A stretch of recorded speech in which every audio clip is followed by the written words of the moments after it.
Chapter 20. The Certificate of Safety. "You can leave de Batz and his gang alone, citizen Heron," said Chauvelin, as soon as he had closed the door behind him. "He had nothing to do with the escape of the Dauphin." Heron growled out a few words of incredulity, but Chauvelin shrugged his shoulders and looked with unutterable contempt on his colleague. Armand, who was watching him closely, saw that in his hand he held a small piece of paper which he had crushed into a shapeless mass. "Do not waste your time, citizen," he said, "in raging against an empty windbag. Arrest de Batz if you like, or leave him alone, an you please. We have nothing to fear from that braggart." With nervous, slightly shaking fingers he set to work to smooth out the scrap of paper which he held. His hot hands had soiled it and pounded it until it was a mere rag, and the writing on it illegible, but, such as it was, he threw it down with a blasphemous oath on the desk in front of Heron's eyes. "It is that accursed Englishman who has been at work again," he said more calmly. "I guessed it the moment I heard your story. Set your whole army of sleuth-hounds on his track, citizen. You'll need them all." Heron picked up the scrap of torn paper and tried to decipher the writing on it by the light from the lamp. He seemed almost dazed now with the awful catastrophe that had befallen him, and the fear that his own wretched life would have to pay the penalty for the disappearance of the child. As for Armand, even in the midst of his own troubles and of his own anxiety for Jeanne, he felt a proud exultation in his heart. The Scarlet Pimpernel had succeeded.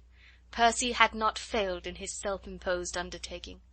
Chauvelin, whose piercing eyes were fixed on him at that moment, smiled with contemptuous irony. "As you will find your hands over full for the next few hours, citizen Heron," he said, speaking to his colleague and nodding in the direction of Armand, "I'll not trouble you with the voluntary confession this young citizen desired to make to you. All I need tell you is that he is an adherent of the Scarlet Pimpernel, I believe one of his most faithful, most trusted officers." Heron roused himself from the maze of gloomy thoughts that were again paralysing his tongue. He turned bleary, wild eyes on Armand.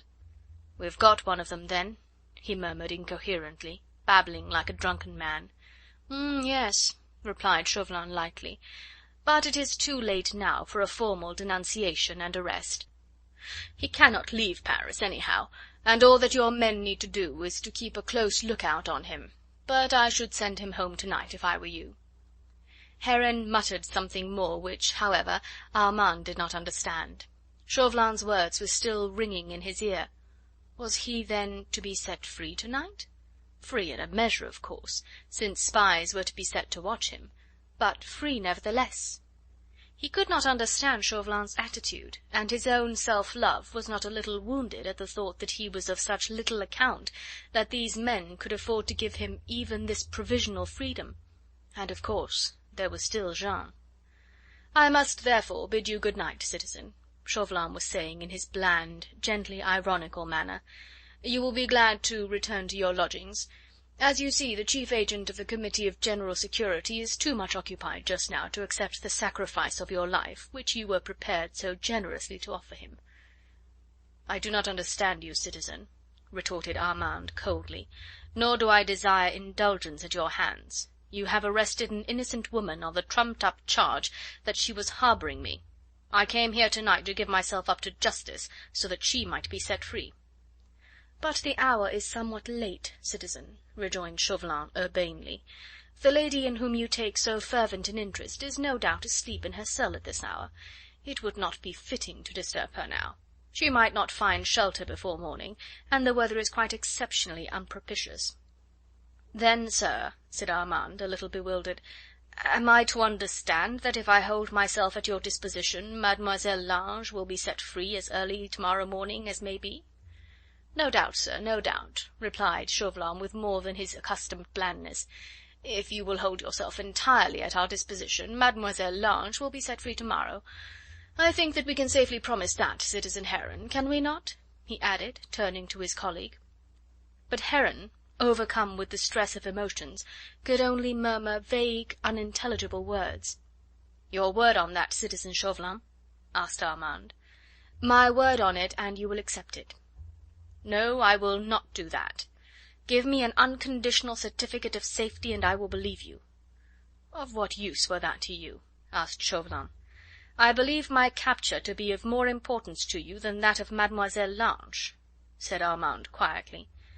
"I will use the certificate of safety for myself or one of my friends if you break your word to me anent Mademoiselle Lange." "The reasoning is not illogical, citizen," said Chauvelin, whilst a curious smile played round the corners of his thin lips. "You are quite right. You are a more valuable asset to us than the charming lady who, I hope, will for many a day and year to come delight pleasure loving Paris with her talent and her grace." "Amen to that, citizen," said Armand fervently. "Well, it will all depend on you, sir. Here," he added, coolly running over some papers on Heron's desk until he found what he wanted, "is an absolutely conditional certificate of safety. The Committee of General Security issue very few of these. It is worth the cost of a human life. At no barrier or gate of any city can such a certificate be disregarded, nor even can it be detained. Allow me to hand it to you, citizen, as a pledge of my own good faith." Smiling, urbane, with a curious look that almost expressed amusement lurking in his shrewd, pale eyes, Chauvelin handed the momentous document to Armand. The young man studied it very carefully before he slipped it into the inner pocket of his coat. "How soon shall I have news of Mademoiselle Lange?" he asked finally. "In the course of to morrow. I myself will call on you and redeem that precious document in person. You, on the other hand, will hold yourself at my disposition. That's understood, is it not?" "I shall not fail you. My lodgings are..." "Oh, do not trouble," interposed Chauvelin with a polite bow. "We can find that out for ourselves." Heron had taken no part in this colloquy. Now that Armand prepared to go, he made no attempt to detain him, or to question his colleague's actions. He sat by the table like a log. His mind was obviously a blank to all else save to his own terrors engendered by the events of this night. With bleary, half veiled eyes he followed Armand's progress through the room, and seemed unaware of the loud slamming of the outside door. Chauvelin had escorted the young man past the first line of sentry, then he took cordial leave of him. "Your certificate will, you will find, open every gate to you. Good night, citizen. A demain." "Good night." Armand's slim figure disappeared in the gloom. Chauvelin watched him for a few moments until even his footsteps had died away in the distance. Then he turned back towards Heron's lodgings. "A nous deux," he muttered between tightly clenched teeth. "A nous deux once more, my enigmatical Scarlet Pimpernel." End of chapter 20.